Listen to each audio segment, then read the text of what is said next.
प्यार से कहिए धन्यकार जी। सत्संगत, एक बार लोग कहा करते थे, कबीरदास आते थे गंगा जी किनारे काशी में, जहाँ बैठ जाते थे वहाँ भीड़ लग जाती थी, और जहाँ ज्ञानी लोग पंडित लोग बैठते थे वहाँ भीड़ कम लगती थी। तो एक दिन एक लोग ने पूछा कि कबीर साहब, आपके पास ऐसा क्या चीज़ है जो आप जहाँ भी सत्संग लगाते हैं वहाँ तमाम भीड़ लग जाती है, और हम लोग जहाँ बैठते हैं वहाँ कोई नहीं आता है, सब आपकी तरफ भाग जाते हैं।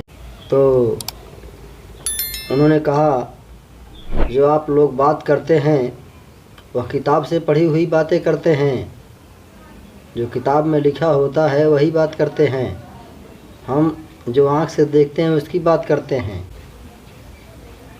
तो कहा, यह कैसे? तो उन्होंने बताया वही बात, बैठा पंडित पढ़े पुराण, बिन देखे का करे बखान, तू कहे कागज़ की लेखी, मैं कहूँ आँखन की देखी। कबीर जी का पंडित से भाव पढ़ाई आदि और धर्म शास्त्रों से नहीं है, लेकिन जिसे सद्गुरु से ब्रह्म, इस निरंकार ब्रह्म का ज्ञान नहीं हुआ है, वह ब्रह्मज्ञान की प्राप्ति, जब ब्रह्मज्ञान की प्राप्ति हो जाती है तो वह स्वतः ही धर्म शास्त्रों के सार को समझ जाता है, क्योंकि धर्म शास्त्रों में इस ब्रह्म की ही व्याख्या है। ब्रह्मज्ञान प्राप्त करने वाला पूर्ण रूप से चेतन, सहज, सजग और पंडित पूर्ण हो जाता है।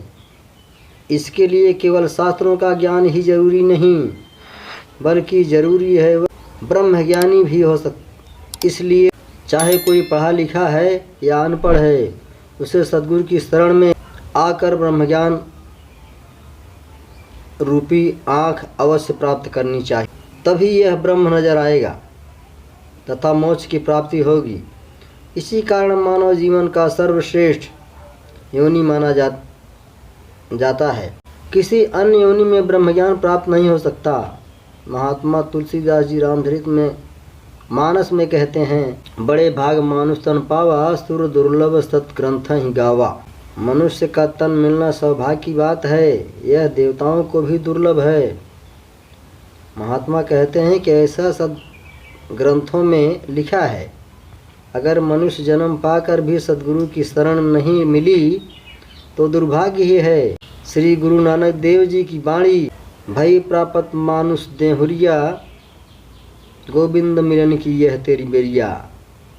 इस दुर्लभ मानव तन की सार्थकता तभी है जब इसे ब्रह्मज्ञान प्राप्त हो, लेकिन गुरु के बिना यह संभव नहीं है।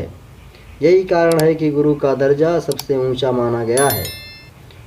गुरु ब्रह्मा गुरु विष्णु गुरुदेव महेश्वर, गुरु साक्षात परब्रह्म, तस्मै श्री गुरुवे नमः। भाव यह कि गुरु ही ब्रह्मा है, गुरु ही विष्णु है, गुरु ही महेश्वर है, गुरु ही साक्षात पार ब्रह्म है। ऐसे श्री गुरुदेव को मैं नमस्कार करता हूँ। गुरु नानक साहब की वाणी में तो यहाँ तक कहा गया है कि ज्यों सौ चंदा उग वहीं सूरज चढ़ाई हजार, ए थे चानड़ होंदिया गुरु बिन घोरनहार। अगर 100 चंदा भी उग जावें और 1000 सूरज भी चढ़े हों, तब भी गुरु के बिना घोर अंधेरा है। गुरु के बिना ब्रह्मज्ञान प्राप्त नहीं हो सकता।